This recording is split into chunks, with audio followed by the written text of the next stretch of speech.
Boa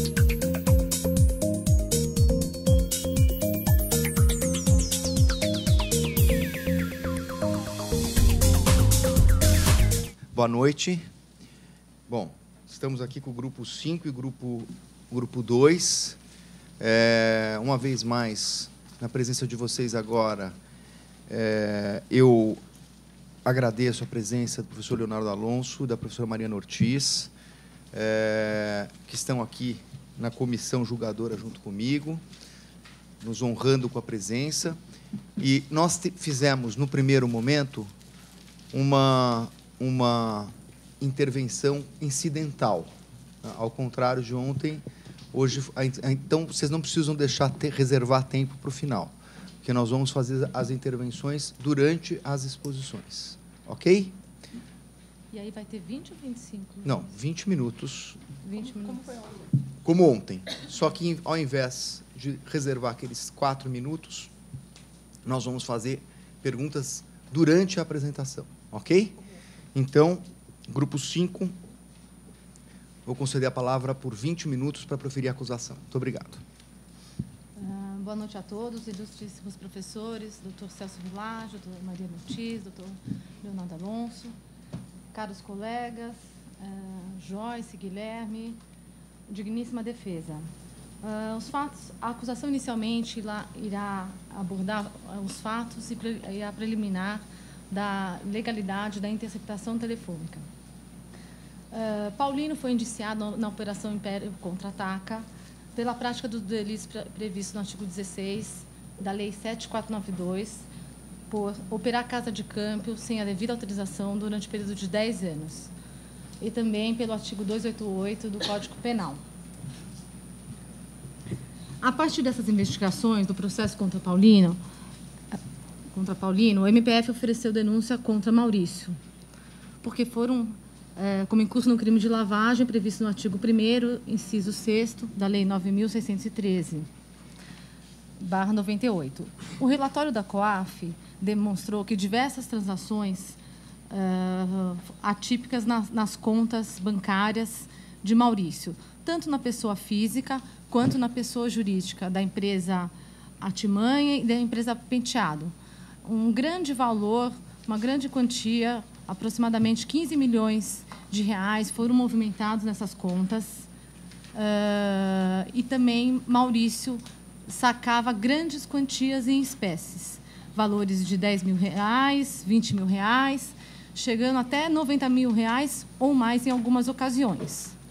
Ele fazia esses saques para pagar esse dinheiro, devolver esse dinheiro para Paulino.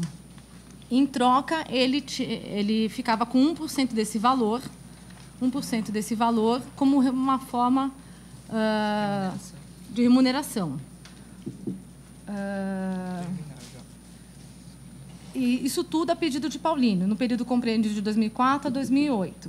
Assim, de forma livre e consciente, concorreu materialmente para que Paulino ocultasse a origem e a propriedade de valores provenientes do crime contra o sistema financeiro nacional.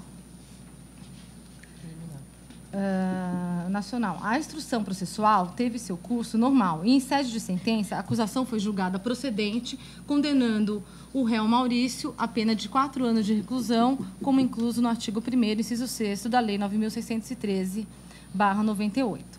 Em relação à preliminar da legalidade da interceptação telemática, podemos citar que os investigados são brasileiros, os crimes cometidos foram todos no território nacional, então, portanto, a aplicação da lei nacional é a que deveria ter sido feita. Foi respeitada a soberania do Canadá, a ordem de interceptação telemática foi proferida por um juiz competente e fundamentada.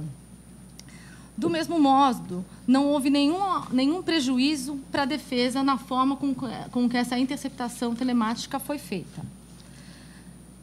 Em que pese já tenha se demonstrado que não há que se fala em qualquer obrigatoriedade no procedimento de cooperação judicial, a tese defensiva de que a autoridade central brasileira seria essencial para o controle da veracidade produzida é falacioso, uma vez que essa prova, da forma com que foi feita de forma totalmente acautelada, com veracidade, com legalidade, com integridade, respeitando toda a legalidade devida.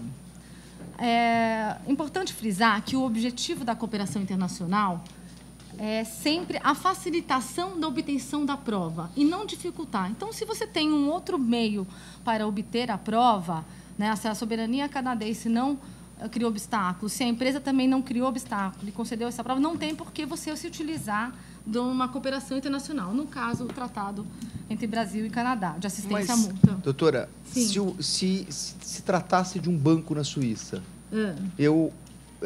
da mesma forma que a senhora está dizendo, então, assim, para isso não precisa de tratado. Porque se eu mando uma correspondência para a Suíça e falo, olha, quebrou o sigilo, me manda os dados, então eu pulo o tratado? Não, mas aí... eu simplesmente desconsidero?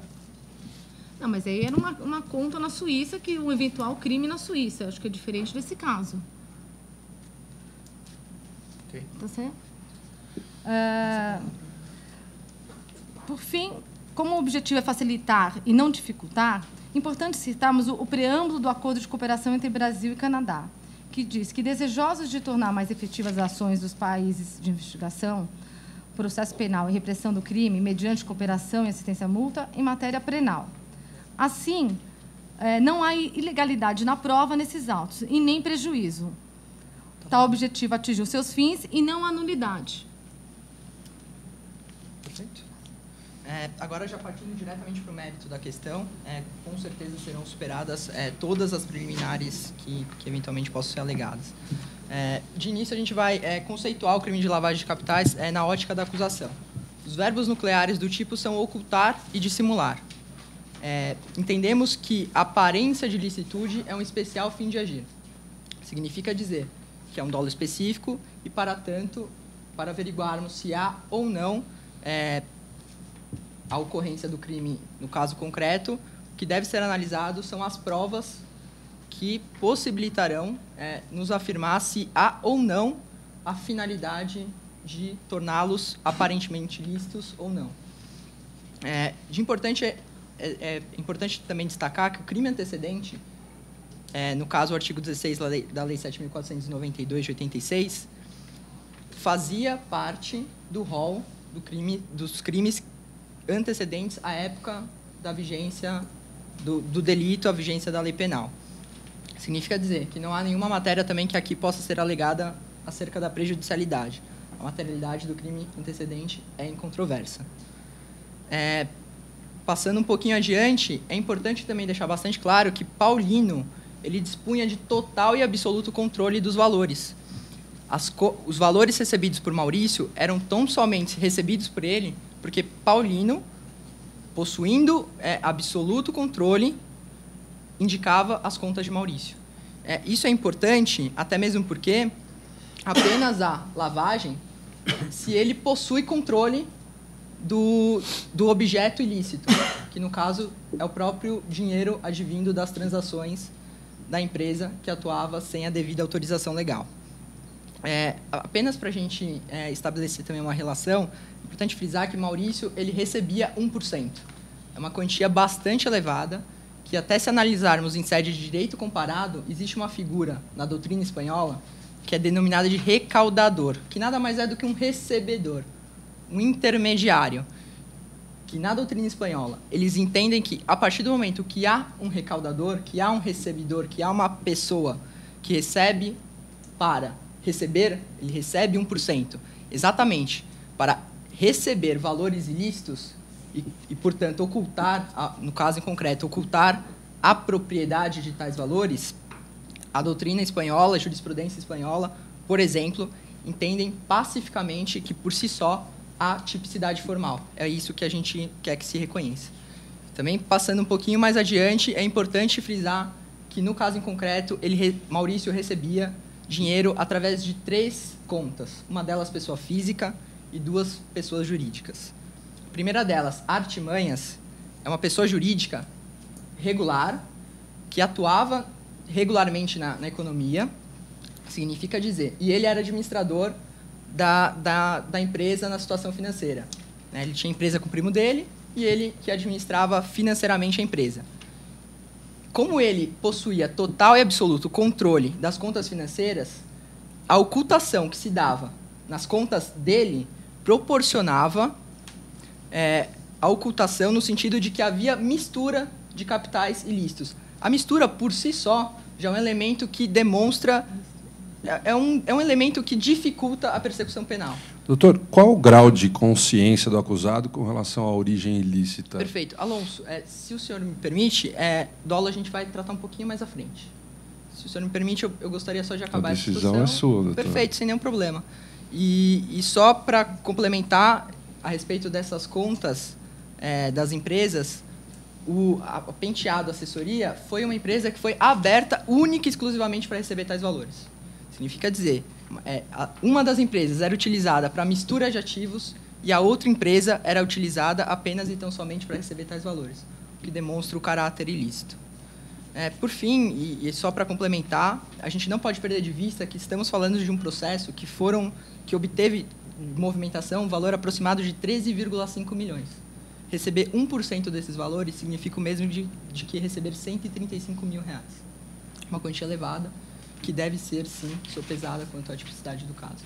E agora, dando também sequência, a gente vai passar para os elementos subjetivos, que eu acredito que a sua pergunta ficará bem respondida. Bom, eu vou falar quanto à tipicidade subjetiva. A princípio, acho que como caráter introdutório importante, é preciso definir que o crime de lavagem de dinheiro ele admite tipicidade subjetiva por dolo eventual por 3 argumentos principais. Primeiro, que quando o legislador ele quer restringir o dolo somente ao dolo direto, ele admite como elemento do tipo objetivo o verbo saber, como a gente consegue perceber no exemplo da receptação simples, que existe essa determinação no tipo objetivo. Inclusive, na própria lei de lavagem, à época dos fatos, a 9.603 de 98, o artigo 1º, parágrafo 2º, inciso 1, ele previa o saber da proveniência da ilicitude, o que delimita a tipicidade subjetiva no dolo direto. O que não é o caso do caput, que é o artigo pelo qual Maurício foi condenado em sentença de 1º grau. Inclusive, na verdade, como um argumento mais genérico, se você admite o dolo direto no caput, é da estrutura criminal que o agente que não está envolvido com o crime antecedente, que é o caso do Maurício, porque ele não faz parte da prática do artigo 16, é inevitável que ele não tenha conhecimento inequívoco daquele crime antecedente. Se isso fosse necessário para a imputação de uma lavagem de dinheiro, a gente restringiria todas as condenações em casos de autolavagem, em que o agente participa do crime antecedente e pratica a lavagem. Por conta desses argumentos, a gente acredita que seja inviável a restrição da tipicidade subjetiva no caput quanto ao dolo direto, portanto, admitido o dolo eventual, que é o caso do Maurício. O réu ele sabia que os valores provinham da Central Park, que era a casa de câmbio de propriedade do Paulino, e como o Maurício tinha uma experiência profissional vasta em instituição financeira, ele tinha conhecimento suficiente para saber que a casa de câmbio se equiparava à instituição financeira e que, portanto, estava apta a cometer crimes contra o sistema financeiro. Além disso, do interrogatório, a gente consegue destacar que ele alegou que não era tão inocente a ponto de não desconfiar que estivesse fazendo algo errado. Inclusive, ele alegou que a bomba estourou quando ele recebeu a intimação da Receita Federal, o que significa dizer que ele sabia que alguma coisa estava errada. Para alegar que a bomba estourou, significa que tinha uma bomba antes para estourar. Sim, mas essa bomba que ele previu que estouraria e acabou estourando, me parece não basta para condenar uma pessoa por lavagem de dinheiro, porque não basta, exatamente. Na verdade, quando a senhora disse que ele estava fazendo algo errado, que tinha uma bomba para estourar, isso podia ser, por exemplo, uma sonegação fiscal, que é crime, também geraria uma bomba, também geraria uma fiscalização da Receita, ele também teria dificuldades para explicar, mas a pergunta que foi feita e que eu vou insistir é qual o grau de consciência e, à luz de um rol taxativo que existia à época, como superar o fato de que efetivamente ele poderia ter consciência de uma ilicitude genérica, mas não de um dos tipos do rol taxativo? Olha, o dolo eventual ele é definido como assunção do risco de produção de um resultado. Nesse caso, quando ele sabe que os valores são provenientes de uma casa de câmbio, ele assume o risco de estar lavando dinheiro de valores provenientes de crimes com o sistema financeiro, visto que a casa de câmbio se equipara à instituição financeira. E, exatamente, como a gente disse anteriormente, os conhecimentos dele não pode eximir de desconfianças nesse sentido. Com base em que elemento você pode presumir que esse risco é assumido? Consta dos autos, inclusive, que Paulino teria dado motivos diversos para justificar a utilização das contas bancárias. Sim, Paulino ele deu duas desculpas que não têm conexão. A princípio, ele falou que eram problemas familiares e depois contra a CPMF, mas não tem indícios disso nos autos. E, além disso, ele alega que, como ele não estava preocupado com os resultados, então, o Paulino assumiu toda a responsabilidade se algo desse errado e, com essa segurança, ele aceitou receber 1% dos valores. Eu não estou convencido ainda de que isso não seria uma mera desídia por parte dele. Sem falar que a primeira explicação poderia ser verdade. Quer dizer, ele pode ter participar de uma instituição financeira, mas, de repente, o lucro que a ele cabia, ele podia estar depositando simplesmente para fins de questões relacionadas a patrimônio, a divisão do patrimônio, ele poderia perfeitamente estar depositando a parte que lhe tocava, sem ofender qualquer coisa da instituição financeira, na questão do seu lucro, para que, eventualmente, a esposa dele ou qualquer outro familiar que ele quisesse ocultar não tivesse ciência do valor por ele percebido. Isso seria uma espécie de sonegação, porque ele não está colocando isso no patrimônio que ele vai declarar para a Receita Federal, mas, ainda que isso seja um crime, a pergunta que eu faço é o seguinte: por que ele podia ele assumiu o risco assim de uma forma tão categórica de que o crime era contra o sistema financeiro nacional e não, por exemplo, contra um crime de sonegação fiscal, que é contra a ordem tributária? Professor, se me permite, também é importante a gente ressaltar que a prova que se espera para condenar nunca pode ser uma prova que seja obrigatoriamente advinda da confissão. Até mesmo porque ele não confessa o crime, ele faz uma linha completamente defensiva acerca dos motivos que ocasionaram ou não esse recebimento. Mas, mais do que isso, no caso em concreto, a gente tem que analisar os elementos que cercam os autos. E nos parece que os elementos que cercam os autos, estes sim, que são mais do que suficientes para a condenação, trazem mais do que motivos suficientes para provar que ele sabia, sim, que o dinheiro que era depositado na conta dele advinha de crimes contra o sistema financeiro. Ele assumiu esse risco. Não sei se está respondido. Ele sabia ou ele devia saber? Não ficou claro. Ele devia saber. Ele assumiu o risco. Até mesmo porque, se ele soubesse, seria um dolo direto, né? Não é o caso que a gente está imputando a ele. A gente está imputando a ele uma acusação por dolo eventual. Eu perguntei porque você disse que ele sabia, só por isso. Me desculpe. Foi um equívoco meu. E também, assim, se me permite também fazer mais uma colocação, essa alegação de que o crime antecedente, que ele desconfiaria, é um crime de sonegação, é um crime por problemas familiares, é trazido pela defesa, é trazido no interrogatório dele. Como pode a defesa como pode a acusação provar que isso é mentira, sendo que é a defesa que traz? Me parece, então, que a defesa que deveria trazer uma prova cabal, que não é o caso, de que há, sim, motivo suficiente para ele desconfiar, ao menos que os valores teriam sido advindos ou de um problema... O motivo, né, seria advindo ou de um problema familiar ou então de um problema tributário. Me parece que é isso que a defesa alega, mas não prova. Tem mais alguma pergunta? A gente pode continuar no... Está encerrado? Eu que pergunto. Acho que não tem nada para falar. Só mais uma questão. Como a gente conseguiu demonstrar que ele agiu em dolo eventual, é inviável qualquer alegação com relação a erro de tipo. Porque se ele tem o dolo, não tem como ter agido em erro. Eu fico só me perguntando o seguinte: vocês estão, na verdade, tratando de uma sentença condenatória e estão pedindo a manutenção dessa sentença. No entanto, eu não ouvi vocês tocarem na questão da cegueira deliberada, que é um dos elementos que está na sentença. Bom, a cegueira deliberada, pela jurisprudência, ela é equiparada ao dolo eventual.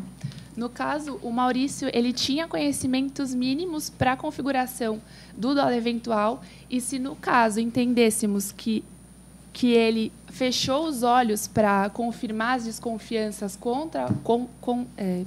as desconfianças com relação à proveniência ilícita dos bens, a gente poderia imputar ele a cegueira deliberada, porque ele cria barreiras para ter a certeza dessa ilicitude. Quais são as barreiras que foram criadas? A primeira foi o pedido do Paulinho de ele não frequentar a casa de câmbio por conta de negócios que eles faziam juntos. Parece que quem criou a barreira foi o Paulinho. Desculpa, mãe. Ele aceitou essas barreiras que foram criadas. Ele criou obstáculos para não saber da proveniência. Ele poderia frequentar um shopping. Não enfrentar obstáculos é a mesma coisa que criar barreiras? Não desafiar os obstáculos criados por terceiros equivale a criar barreiras? Obstáculo? Eu acredito que sim. Até porque esse obstáculo, vamos ser bem sinceros, é um obstáculo de ir até o local. Não me parece que há nada que o impeça de cumprir esse mínimo dever de cuidado. Mas parece, doutor, que ele sabia da existência da casa de câmbio no shopping. Sabia da existência. E aí não foi. Aparecer lá, Sabia da existência, mas nunca tomou cuidado de verificar os negócios que lá eram tratados. Ele tinha esse dever? Poderia muito bem ser uma casa, como foi até aventado anteriormente, poderia muito bem ser uma casa de doleiros, e ele simplesmente fechou os olhos para tudo. Mas ele tinha esse dever? Acho que não é uma questão de dever. Como eles agem em coautoria, eles estão agindo mutuamente. Se um fala, olha, não vamos, você não pode frequentar a casa de câmbio, o outro aceitou. É uma ação em conjunto. Mas a casa de câmbio não funcionava de forma clara, transparente, dentro de um shopping? O que mudaria o fato dele ir até lá pessoalmente? Não, ele não podia aparecer. Clara, aparentemente, né? Ele não foi lá, se ele recebia tanto dinheiro numa conta dele, ele não foi lá ver se lá estava tudo legalizado, tudo certo. Ainda mais como uma pessoa que trabalhou em vários bancos, como gerente de banco. Mas a troco de que ele iria ao lugar para constatar que havia lá uma casa de câmbio aberta, funcionando? Porque recebimento do dinheiro. é dinheiro. Muito simples você receber quase 15 milhões de reais de um lugar que você não pode chegar porque não falam para você não ir por dois motivos banais, né? Não, eu quero saber se ele tivesse quebrado essa barreira que não foi imposta por ele, não foi criada por ele, foi criada por terceiro, no que isso teria melhorado, no que isso teria propiciado que ele tivesse conhecimento da atividade, que a atividade era irregular, de que não havia autorização para o funcionamento daquela casa. Ele como gerente, eu acredito que ele teria uma sensibilidade... Gerente de banco, né? Então, alguém experimentado do mercado financeiro, ele teria uma sensibilidade que eu, advogado, não teria. Né? Ele teria uma sensibilidade que um engenheiro talvez não teria. E mais do que isso, ele nunca procurou se informar de onde viria esse dinheiro. Simplesmente acreditou numa desculpa. Será que vinha mesmo? Que lhe convia acreditar para simplesmente fazer as operações e receber o dinheiro que lhe convia. Eu só faço uma observação que, na verdade, você falou em coautoria, quando, na verdade, a denúncia está indicando aqui uma participação em lavagem. A denúncia fala em concorrer materialmente. Se é o artigo 29, a gente tem tanto a possibilidade de uma autoria quanto de participação. Não, mas você precisa do artigo 29 para imputar a autoria? Para que serve o artigo 29? Na verdade, acredito que sim. Porque houve imputação do tipo penal e combinado com o artigo 29. Isso enseja uma dúvida sobre se a imputação é a título de coautoria ou participação? Não enseja uma dúvida, mas limitar o artigo 29 só para afirmar uma participação não acredito que seja o caso. Mas seria necessário invocar o artigo 29 para imputar a autoria? Com autoria, Não, sim. autoria. Autoria, sim. com autoria, sim. Qual que é a diferença de autoria para coautoria? A autoria você age sozinho. A coautoria indica que você agiu em conjunto com outra pessoa. Ou Na condição de autor. Também. Ou na condição de partícipe, né? Não, condição de autor. Não, com a coautoria, sim. O 29, né? Acho que o 29 ele não diferencia o autor do partícipe. Então, a partir do momento que você coloca Quem o de 29... qualquer modo... A questão é saber se o tipo penal prevê... De quem é a conduta que o tipo penal prevê? Ambos. Então, você não precisa do artigo 29 para imputar nada. Por que serve o artigo 29? Mas se ambos estão praticando crime, coautoria, não? Coautoria. Pô, eu discordo, mas tudo bem. Eu tenho uma outra questão. Tem uma outra questão, se eu puder levantar. Por favor. Vocês fizeram menção a uma doutrina estrangeira que fala da figura do recaudador para afirmar a tipicidade formal. Eu queria entender, para mim ficou muito pouco claro. Em primeiro lugar, qual foi a necessidade de recorrer a uma doutrina estrangeira para reforçar o argumento de vocês? Esse é o primeiro ponto. Tá. E o segundo ponto, então, entender o que agrega essa teoria estrangeira, essa doutrina estrangeira para o caso. E depois eu queria entender de que forma, por que isso traria uma tipicidade formal ou comprovaria a tipicidade formal? Também não ficou claro para mim. Perfeito. A princípio é um argumento apenas de reforço, porque na Espanha, a doutrina espanhola tem se encaminhado para o entendimento, e a jurisprudência também. Eu consegui fazer uma pesquisa breve, mas encontrei alguns julgados, que entendem que a simples existência de uma pessoa que recebe valores para praticar o tipo penal de ocultação, de lavagem de capital, por si só, isso já seria suficiente para preencher o tipo penal. É basicamente essa a argumentação. Consegui ser claro ou não? Uhum. Então, a teoria diria que o recebimento de emprestar uma conta própria equivaleria à ocultação de valores, é isso? Isso, desde que... E por isso que tem essa figura do receber para tanto. Então, assim, ele empresta uma conta, né, ativos são depositados nessa conta e essa pessoa também se beneficia, recebendo o seu 1%. No caso, 1%. Uhum. E a intervenção delitiva pode ser demonstrada por meio do benefício obtido pelo agente? Você diz a título de dolo? Não, a intervenção delitiva mesmo. Se pode ser demonstrada... Para a legislação brasileira? Sim. Sim, é o seguinte, a legislação brasileira são dois verbos nucleares, ocultar e dissimular. Sim, mas não diz receber para... Não diz receber, mas se ele está recebendo um dinheiro que é de terceiro, obviamente ele está ocultando a propriedade. Uma coisa intrínseca. Ele oculta porque ele recebe um percentual? É aí que ele oculta? Perfeito. Receber um percentual do recurso de terceiro para... Ele recebe um dinheiro na sua conta, que seria de um terceiro, saca esse valor, recebe 1%, entrega depois esse valor em espécie, sem nenhuma corrente que liga, né, o valor depositado com o valor sacado em espécie, perdeu o elo, perdeu a corrente. A partir do momento que ele saca o dinheiro e dá em espécie para um terceiro, não tem mais esse elo de ligação. E isso necessariamente faz com que seja a propriedade do bem ocultado, a propriedade dos valores ocultados. Eu tenho só uma sugestão. Eu acho que talvez, eu não conheço essa doutrina, então posso estar falando uma besteira, mas eu acho que tudo isso teria ficado muito mais claro se vocês simplesmente dissessem que a partir do momento que ele recebe um percentual disso, a conduta dele assume um sentido delitivo. Acho que a ideia é dizer que não é uma conduta neutra, não é uma conduta habitual, não é uma conduta ordinária, é uma conduta tanto diferente que receberia um sentido delitivo a partir desse momento. Me parece que essa foi essa ideia e queria entender. Muito bem. Mais alguma consideração? 20 minutos para a defesa.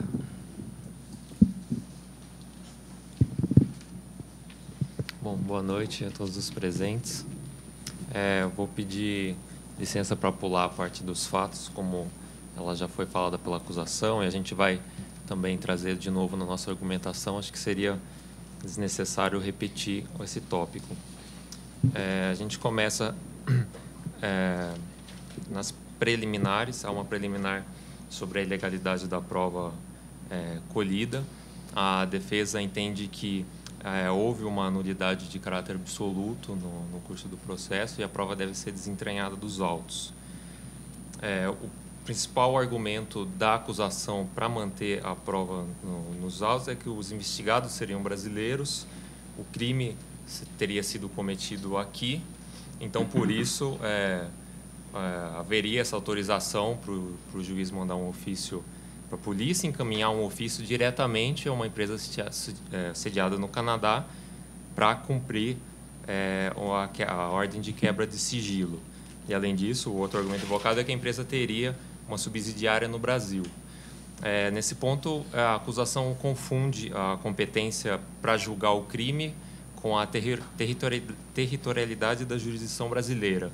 Uma coisa é o juiz ter a competência para julgar o crime, o que a defesa reconhece que existe, mas outra coisa é o poder do Estado brasileiro exercer ordens, determinar ordens a cidadãos que estão localizados num país diverso, o que não há. Haveria a necessidade de observância do tratado específico de cooperação internacional, até em benefício até da correta colheita da prova, porque apesar dos fatos terem ocorrido no Brasil, a prova se formou no exterior. Então, a conversa se deu aqui, mas ela se materializou num banco de dados fora do país. A rigor, a empresa não precisaria nem ter cumprido a ordem, afinal, ela está sitiada, ela está localizada fora do país, ela está recebendo uma ordem de um juiz que não tem jurisdição onde ela atua. Isso poderia, inclusive, impactar no interesse público da persecução penal, porque ela poderia não responder, mandar um segundo ofício, não responder, terceiro ofício. Isso acabaria atrasando também a produção da prova. Então, é uma regra que garante que, tanto para a defesa quanto para a acusação, que a prova vai ser colhida de uma maneira que respeite... Mas, que doutora, afinal das contas, a prova foi colhida, né? Sim.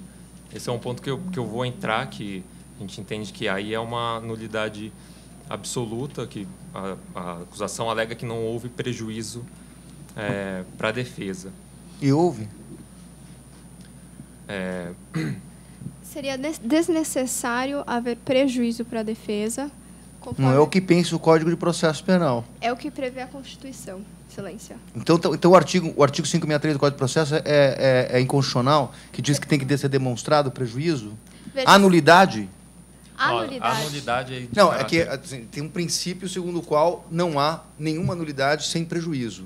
Vocês estão revogando o princípio, o Código de Processo Penal, a Constituição Federal vai abrigar tudo isso. Mas a jurisprudência e a doutrina reconhecem de forma clara que, quando existe uma violação de norma de caráter constitucional, o prejuízo se presume. Então, norma de caráter constitucional, qual foi? O envio direto? Porque, que eu saiba, a quebra de sigilo se deu por ordem judicial fundamentada. Na verdade, o envio é uma quebra de direito fundamental? Sim. A gente entende que, além do tratado garantir um aspecto envolvendo a soberania dos Estados, que é a primeira parte da minha exposição, que a gente entende que houve uma quebra, uma violação da soberania do Estado do Canadá, ela também garante que a prova seja colhida de forma escorreita, e isso é do interesse da defesa também. Saber como que essa prova for colhida, qual o funcionário de lá que fez essa remessa, como houve a transcrição, a tradução, o caminhar da prova, a cadeia de custódia da prova, ela fica garantida se o tratado for respeitado. Se não há esse respeito,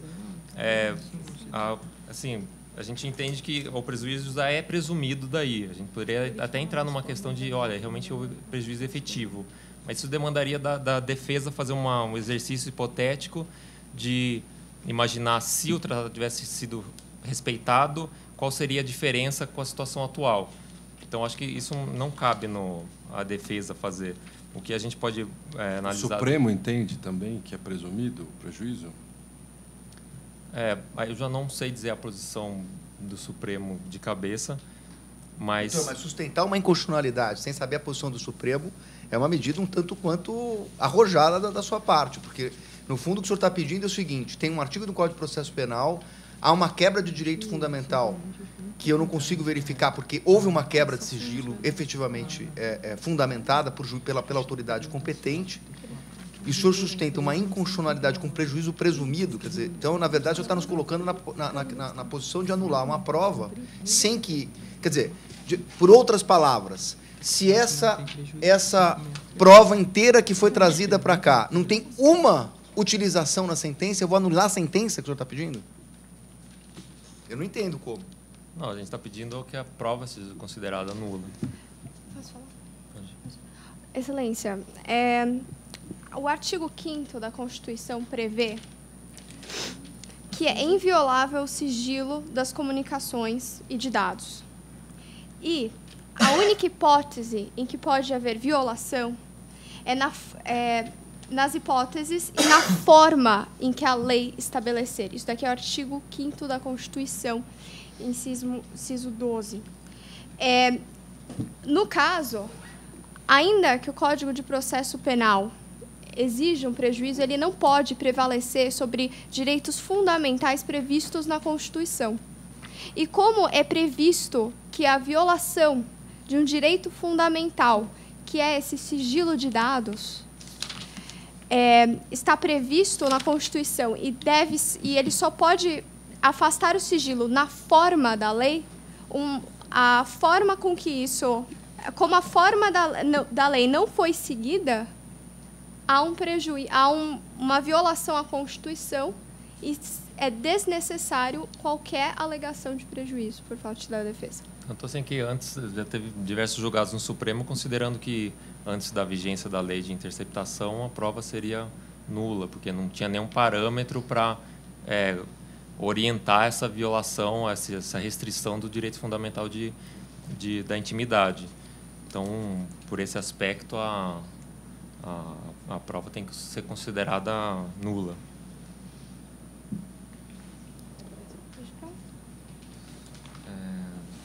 Não, é isso. Partimos, então, para o mérito da questão. Do ponto de vista da tipicidade objetiva, estamos não diante de um caso de lavagem de dinheiro, excelências, mas de consumação do crime de operação irregular de instituição financeira.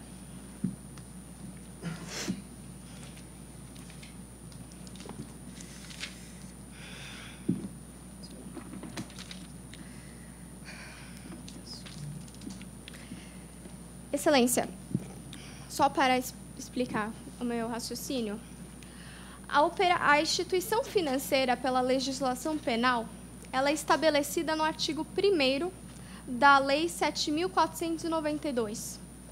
E considera-se uma instituição financeira uma pessoa física ou jurídica que tem atividade principal acessória, a captação e intermediação ou aplicação de recursos financeiros de terceiros. O que é uma casa de câmbio? Uma casa de câmbio é um local em que a pessoa da casa de câmbio obtém recursos de terceiros e realiza o câmbio. No caso específico, o Paulino se utilizou das contas que Maurício abriu, especificamente a acusação para o uso da casa de câmbio e não para misturar os valores, que isso não consta no processo. Então, ele abriu essa conta para utilizar, para receber o recurso de terceiro, que é o crime de instituição financeira. Portanto, houve, sim, uma consumação e não crime de lavagem de dinheiro. Porque foi nessa conta que Paulino recebeu os recursos de terceiro e foi aí que surgiu o crime da instituição financeira não regular.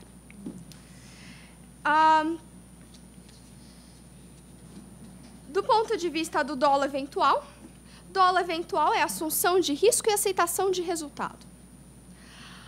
O Maurício Penteado, ele assumiu o risco de cometer o crime de sonegação fiscal. Do ponto de vista de auxiliar, de ser coautor, ao auxiliar Paulino a sonegar valores advindos da casa de câmbio. O resultado foi um crime que, posteriormente, se verificou que seriam valores, na verdade, não oriundos de sonegação, mas oriundos de uma casa de câmbio irregular. Só que Maurício não tinha ideia de que essa casa de câmbio pudesse ser irregular, portanto, ele não assumiu o risco de estar ocultando ou lavando esses valores. Maurício também, apesar da acusação afirmar que ele era gerente, que sabia do que estava fazendo, por boa parte de sua vida, ele era caixa. E um gerente de banco de uma agência também não tem amplos conhecimentos sobre lavagem de dinheiro em instituições financeiras. No máximo, ele entende como funciona a agência dele e para quem que ele vai dar algum empréstimo. Ele não sabe como que uma casa de câmbio, por exemplo, seria equiparada a uma instituição financeira. Não é algo da sua competência. Então, portanto, excelências, ele não assumiu esse risco e o resultado que ocorreu não está ligado ao risco assumido.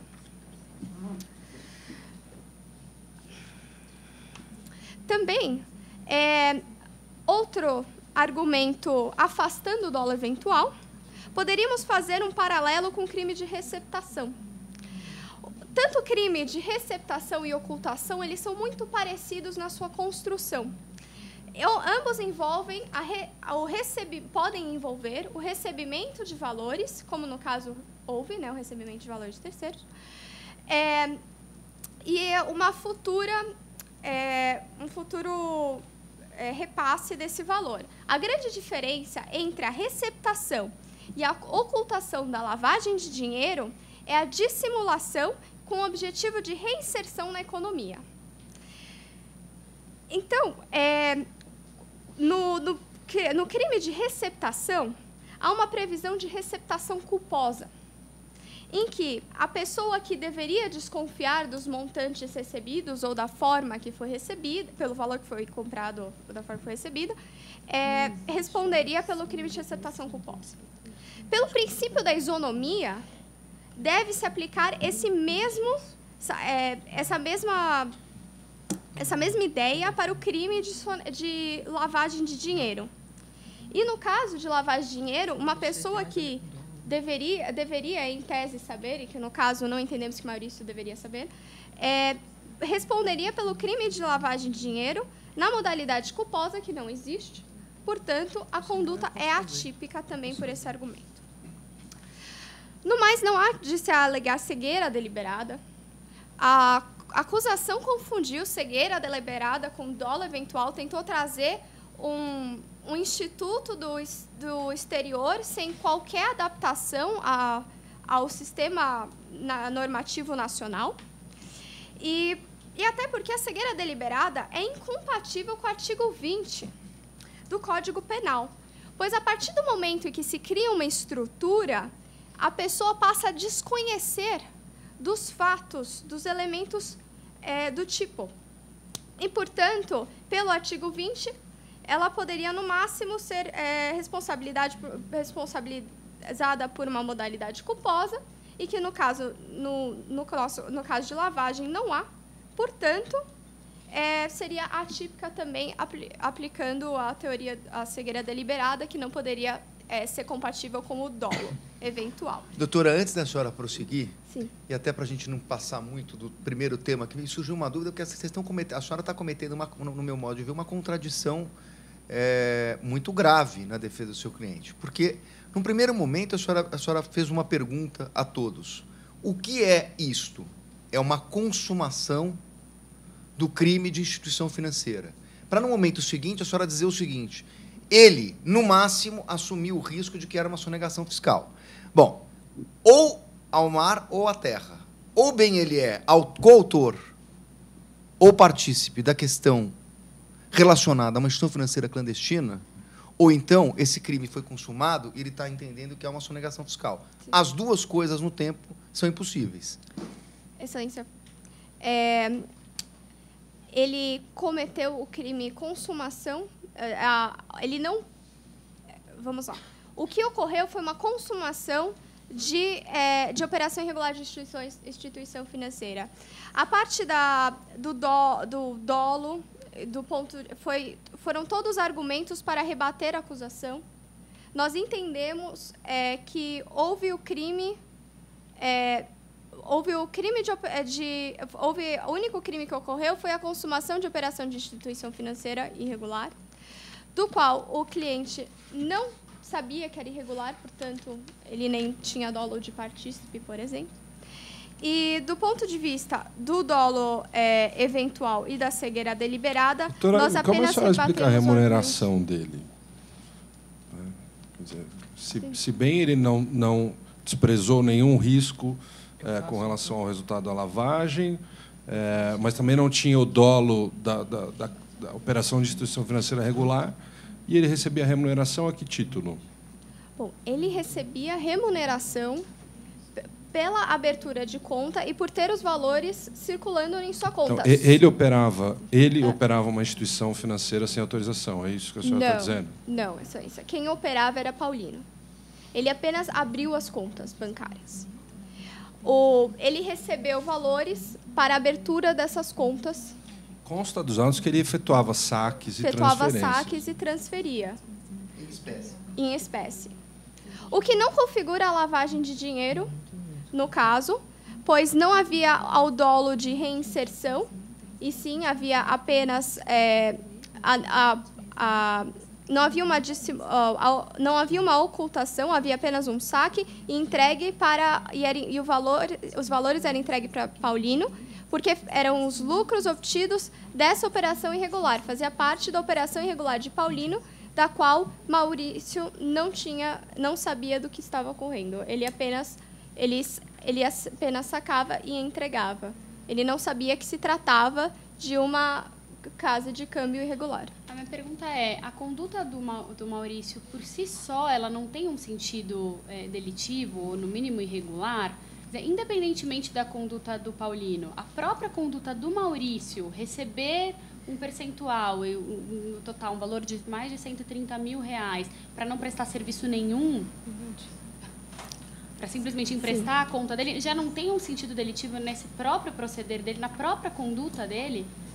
Mas não se trata de lavagem de dinheiro. Não, porque se, na verdade, quando ele está respondendo, só para agregar e você responder tudo, na verdade, a gente está dizendo que ele recebe, era um dinheiro que era destinado à instituição financeira, que teria que ser depositado numa conta de pessoa jurídica, não é isso? E, ao revés disso, o que aconteceu que foi depositado na conta de uma terceira pessoa física, absolutamente estranha essa relação da instituição financeira, sacado, entregue em espécie. Não há aí uma ocultação da disposição desse dinheiro?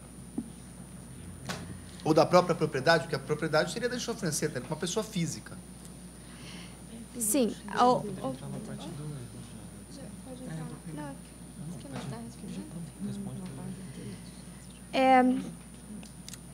Não há uma dissimulação, porque para os valores... a conta foi aberta em nome de Maurício, com o intuito, que ele não sabia, mas, na verdade, quem sabia era Paulino, da operação irregular da casa de câmbio, que Maurício não sabia.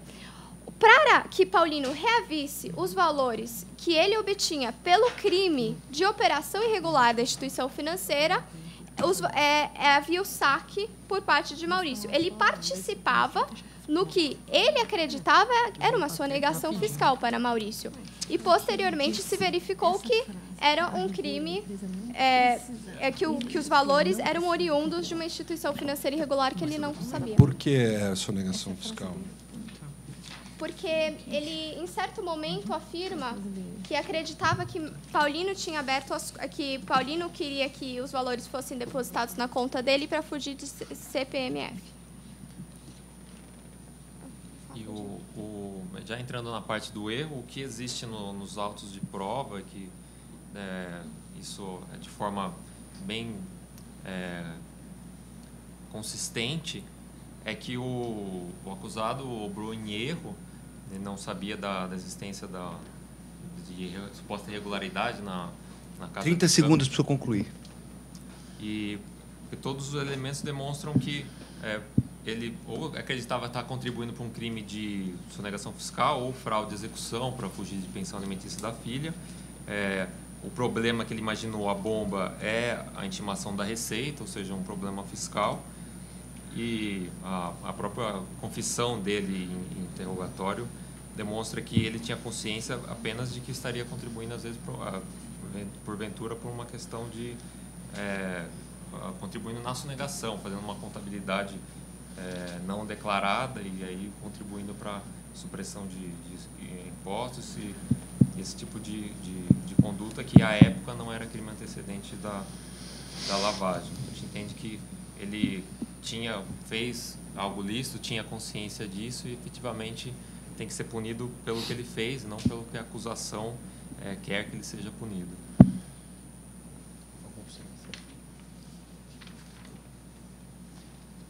5 minutos para a réplica.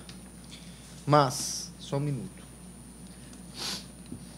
Antes, eu gostaria que vocês colocassem uma argumentação que, curiosamente, não impressionou a defesa, mas me impressiona pela prova dos autos. Há um dado, um fato, de que esse dinheiro foi gasto. Eu tenho 2 perguntas, na verdade, só para não atrapalhar os 5 minutos, eu vou fazer de forma antecipada. A primeira há uma informação de que esse dinheiro foi utilizado para despesas pessoais de Paulino, depois de devolvido. Portanto, gastou-se o dinheiro. Não houve, portanto, dissimulação. Eu pergunto, a acusação mantém a postura colocada na primeira parte da apresentação, embora não haja efetivamente um processo, a suposta ocultação não tenha sido seguida de uma dissimulação? Essa é uma pergunta. E a segunda pergunta, quando se colocou a doutrina estrangeira, me deu uma certa impressão de que, ao se trazer esse exemplo, vocês entenderam, a acusação passa a entender que executaram uma determinada tarefa, executaram uma determinada atribuição aqui, por si, isoladamente, configuraria lavagem de dinheiro. Então, eu pergunto, a acusação está baseando a sua tese numa teoria objetiva? Porque, nesse caso, se eu estou entendendo que essa teoria foi trazida em reforço, a acusação está dizendo que basta abrir a conta, ou seja, como nós chegamos a estudar, o simples ato de abrir uma conta, então configura a lavagem de dinheiro, e aí nós estamos falando efetivamente de uma teoria objetiva? A acusação está baseada nisso? Perfeito, vamos lá. Primeira pergunta, os 2 verbos nucleares são separados por uma conjunção alternativa, ou ocultar ou dissimular. Significa dizer, não é necessária dissimulação para que o tipo de lavagem se torne completo e, portanto, que Maurício tenha cometido o crime em questão. Essa é a primeira resposta.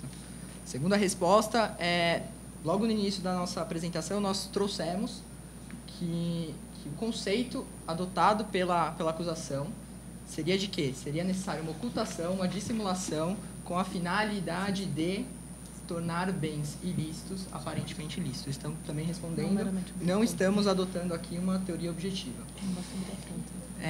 E agora, indo diretamente aos contrapontos...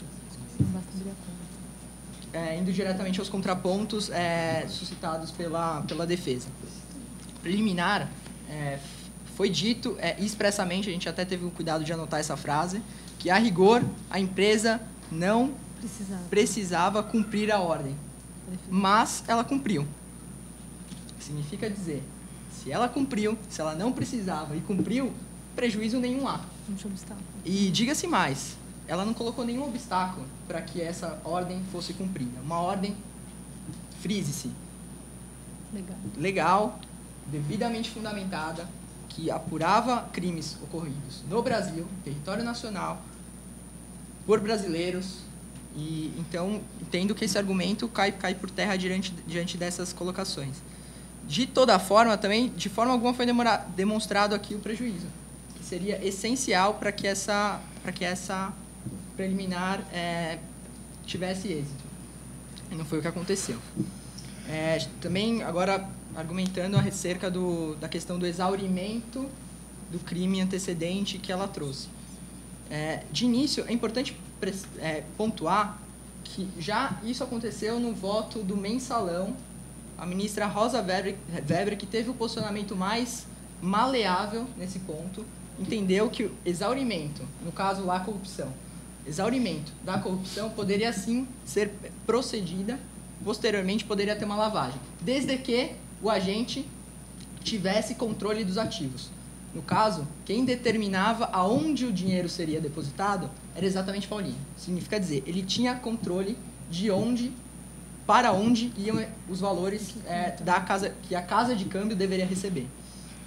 Mais do que isso, o argumento da defesa de confusão, de exaurimento do crime antecedente, que é operar a instituição financeira, um crime de lavagem cai por terra também se analisarmos o concurso formal impróprio. É possível, cabível e legalmente previsto a hipótese que o agente, perante uma conduta, pratica uma pluralidade de crimes. Então, não vejo por que prosperar a tese defensiva. E mais outra colocação a respeito também da tipicidade formal que foi colocada pela defesa. Foi ocultada a propriedade.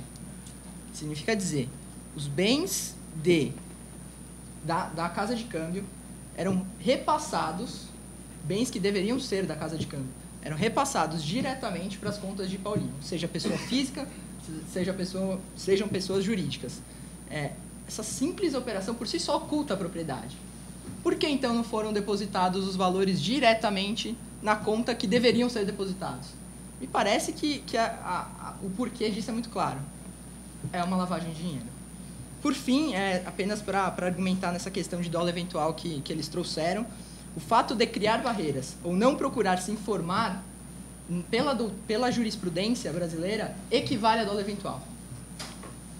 Então, a pessoa que simplesmente não se informa, cria barreiras, tem a conduta por si só equiparada a dolo eventual. Então, eu acredito que aqui estão contra-argumentadas todos os pontos levantados pela defesa. Mas, afinal, eu não entendi.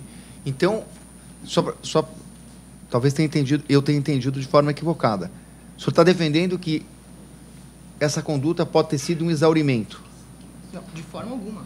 Não, é que o senhor disse exaurimento e citou a ministra Rosa Weber. E aí eu ia dizer, não é esse o posicionamento que prevaleceu na ação penal 470. Então, o que eu quis dizer, até o posicionamento mais maleável, ou seja, até o posicionamento mais favorável à defesa, ainda que aplicável nos termos do voto da ministra Rosa Weber, não assistiria à sorte à defesa. Isso porque lá ela consignou que seria necessário que a pessoa, para exaurir o crime antecedente e não ter lavagem, a pessoa, o agente, não deveria ter disponibilidade dos bens, até então. No caso em concreto, Paulinho tinha disponibilidade. É ele que mandava o dinheiro para bem onde ele quisesse. Então, o que eu quero dizer é que, mesmo não sendo o posicionamento que ficou pacificado lá, até mesmo esse voto mais maleável, mais pró-defesa, não encontra nenhum respaldo e não é caso de aplicação aqui neste caso.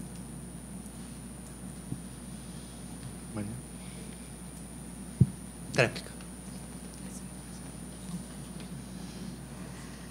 Primeiramente, não se falou aqui de exaurimento, mas de consumação do crime, de acusação. Como se falou aqui de consumação e não exaurimento, fica um pouco difícil que a gente não está falando a mesma língua. Não foi rebatido ao argumento de consumação do crime. Por outro lado, então, vamos citar alguns precedentes do ponto de vista que a acusação entende que o mero recebimento, porque os valores oriundos dessa casa de câmbio passaram pela conta corrente que foi aberta pelo Maurício, seria ocultação. Não é bem isso, não é todo o valor em conta de terceiro ocultação. Nós citamos um julgado do 3º Tribunal Regional Federal, que foi de um caso não de instituição financeira, mas de tráfico de drogas, em que o valor passava pela conta bancária do réu e houve o entendimento de que não se tratava de ocultação, de simulação, mas sim uma consumação do crime, no caso. Vários ministros do Supremo Tribunal Federal também se manifestaram em relação de que não é sempre que os valores oriundos de um crime depositados em conta de terceiro configura a lavagem de dinheiro. Então, mesmo a Rosa Weber, o César Peluso e o Ricardo Lewandowski. Então, eles entendem que há contexto para se configurar a lavagem de dinheiro. No caso, não há contexto para se configurar, há sim uma consumação do crime de instituição financeira irregular. Agora, eu vou falar de erro, que a gente não teve tanto tempo. Bom, em relação à arguição da acusação, no caso Intela, o erro ele acaba afastando o dolo. O tipo penal ele prevê que o conhecimento do caráter ilícito da conduta antecedente ele faz parte do tipo, então é um erro de tipo, modalidade de valoração. E pelo que está fartamente apurado, não existe nenhum elemento concreto que indique que ele tinha conhecimento de que havia o crime antecedente contra o sistema financeiro nacional. Que existe uma tentativa, um esforço da acusação de inferir, dizer que a partir que ele deveria saber da existência desse crime pelos elementos que estão no auto, mas não existe nenhuma prova de que ele efetivamente sabia. Pelo contrário, normalmente uma pessoa leiga ela não imagina que uma conduta dela possa ter vários crimes por trás. Ele imaginou o mais óbvio, sonegação, e foi nisso que ele fixou. O fato dele ter trabalhado em banco não alteraria essa conclusão. Ele trabalhou em funções que não eram de gerência, o conhecimento específico que ele tinha não ia gerar mudanças.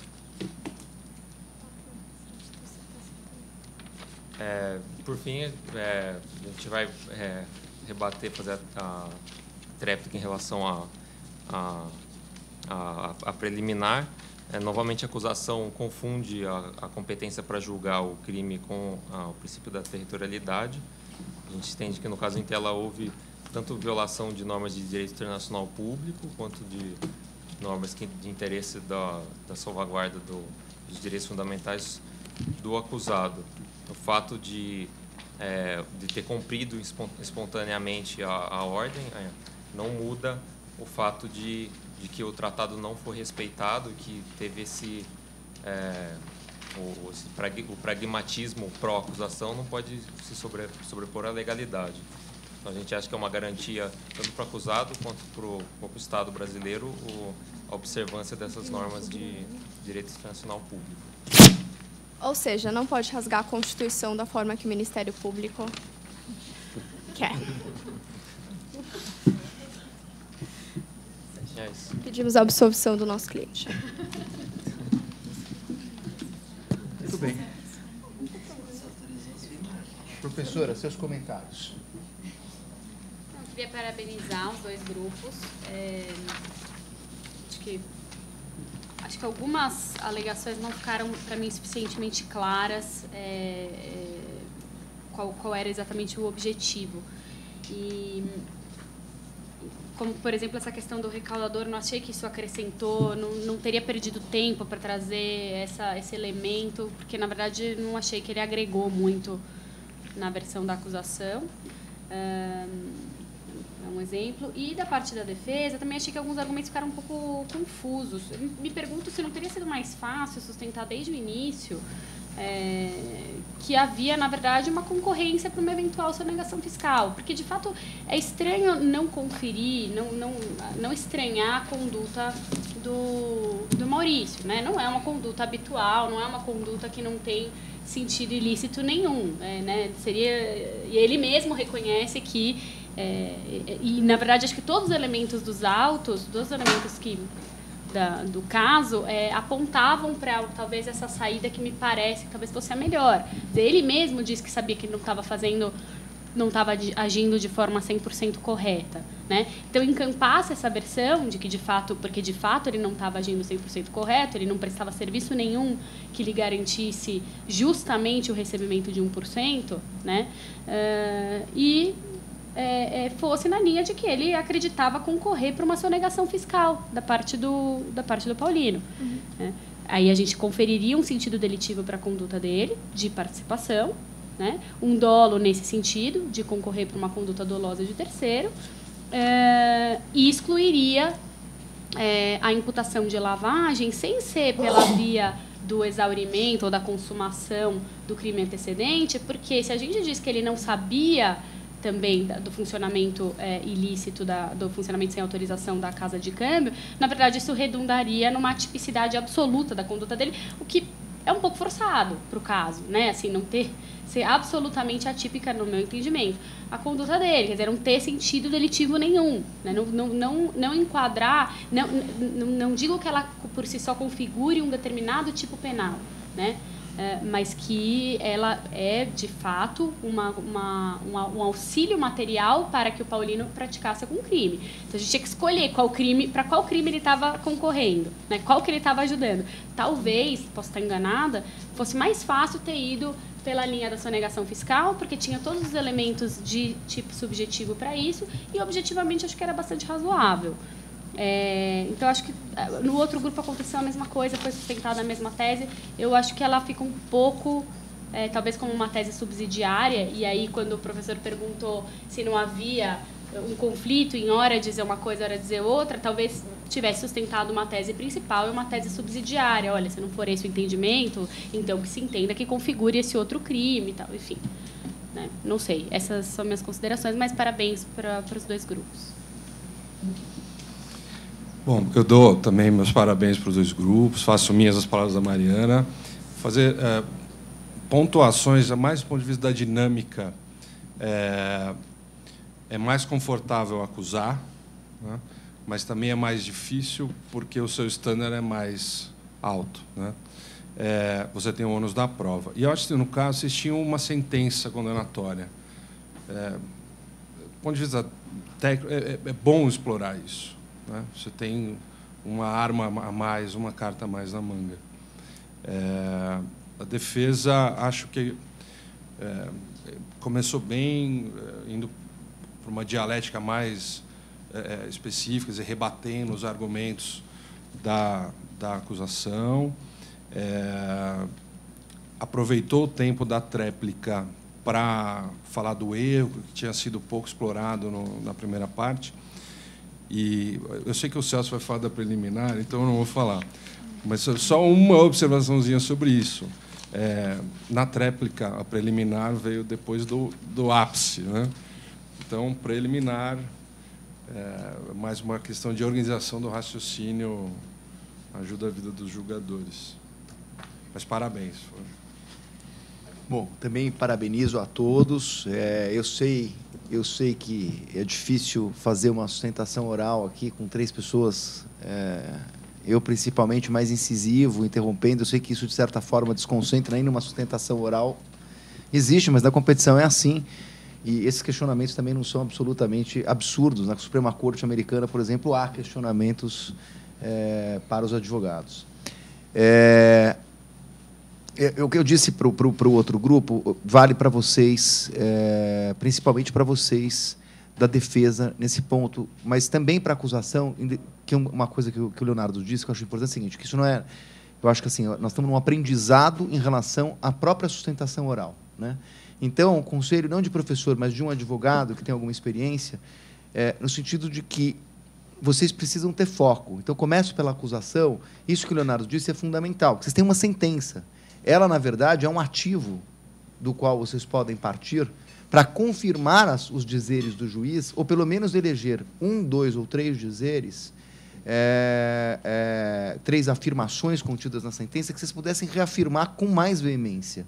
E, na verdade, vocês fizeram uma exposição longa que, no final do dia, a gente não fica muito claro, não tem um foco absoluto para dizer o seguinte, isso aqui é uma lavagem. E aí, essa é uma crítica que eu faço para vocês e também para vocês, é o seguinte, tudo seria um pouco mais fácil se começasse por um conceito de lavagem do grupo. Eu entendo que lavagem é isso.